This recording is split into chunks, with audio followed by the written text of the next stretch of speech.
providing a prop trading firm which is designed to allow people to trade large capital, which they normally wouldn't be allowed to, or able to trade, but you then also designed it in a way for them to never achieve that, or probabilities of achieving it are very slim, then you're not providing an honest service. Welcome today to our interview with David Long. It's been a while since our last interview, David. Michael, good to see you again. Good to see you as well. Today we'll discuss about how the concept trading came to be. So, David, can you share the story behind the founding of the concept trading and what inspired you to start this company? Sure, absolutely. It really sort of started with my exit from the corporate world back in 2011. That happened in a situation that was rather awkward, and I became disillusioned with working in the corporate world, and had always been in trading ever since I started in the industry, and I guess I wanted to carry that interest through into doing something for myself. And so I got into prop trading for myself with certain firms back in Sydney, and got to understand how prop trading worked, and have been prop trading ever since 2011. However, I also got involved with an educational company, and I saw their sales tactics in the way that they were kind of selling hope in trying to teach people on how to trade, but they weren't really providing any kind of reality in what it takes to be a trader. It was more of a sales driven company than a kind of actually wanting to make a difference to people. So in that sense, when I was approached by Thomas Grayson, who also wanted to build a prop firm, we both felt that we wanted to do something different. We wanted to provide an opportunity to make changes to people's lives. So we wanted to have that sense of integrity, where we're not actually pushing the sale of hope, right?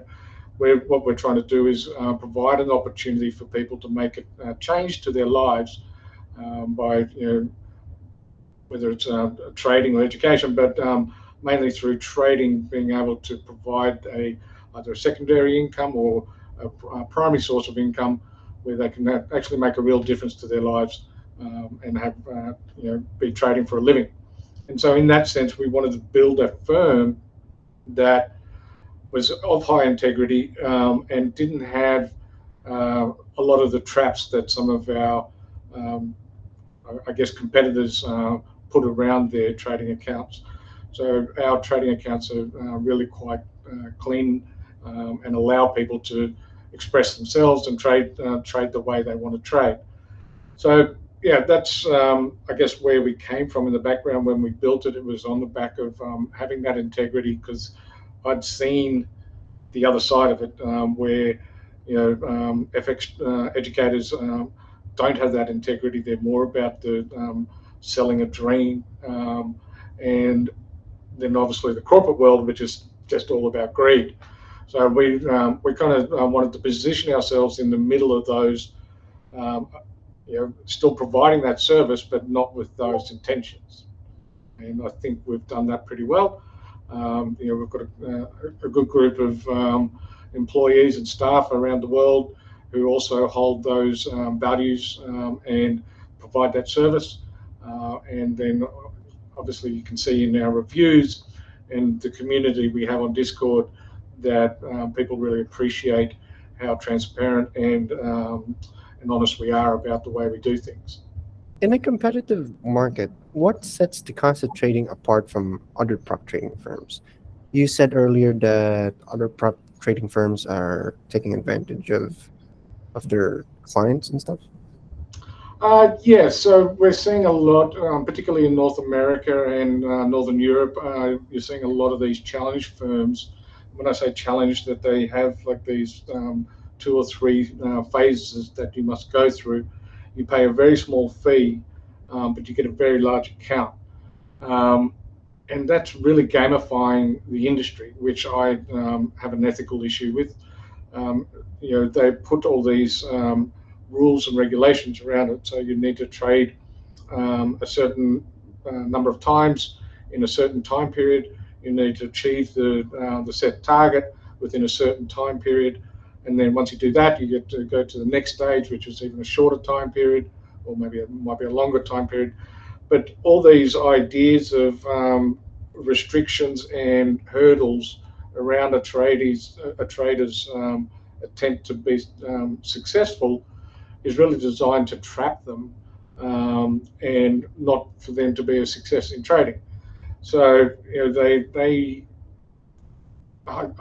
yeah, to me, it's a real ethical issue. If you're providing a prop trading firm which is designed to allow people to trade large capital, which they normally wouldn't be allowed to or able to trade, but you then also designed it in a way for them to never achieve that, or the probabilities of achieving it are very slim, then you're not providing an honest service.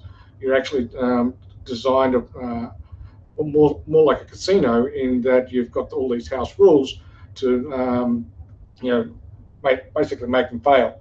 And from our research, we've seen that the failure rate on those companies for people trying to go through their qualification is in the sort of around the 95% failure rate. And a key point of it is that these firms all operate on the demo environment only. So it's complete demo when you start, and even when you get to the larger funded account, it's also demo. Whether they say that in bold print or in the fine print, it's a key feature of what I call a challenge firm, is that you're never actually trading on live funds. And therefore, that begs the question of, okay, well, if I'm never on a live environment, where is the money coming from for the profits that I make, that this prop firm is going to pay me? So if I do manage to make it through to the large funded account and I'm making money on that account, where's that money coming from if it's not being made in the marketplace? Well, it's coming from all those other failures, right? So the people who have paid the fee to start and they've failed, then that is where the money's coming from, right? Because it's never been actually made in the marketplace. Some firms do say we simulate trading, and that they will copy the successful traders. But then you've got to ask the question: well, who's making that decision, and who's qualified to make that decision? Yeah. So that's the competition. What we have done is, obviously we've built a program whereby it supports the trader, rather than giving somebody who's only ever traded like a $2,000 or $5,000 account, rather than giving them a $200,000 account to trade instantaneously or instantly. That you need to work up to that, right? So it's just like a doctor doesn't perform brain surgery as soon as they come out. They've got to work their way up to it. Yeah. The Formula One drivers, they don't jump into an F1 car straight away. They go through the go-karts and F3, F2 before they get into a Formula One car. And same with trading. You don't go from trading a $5,000 account to a $200,000 account.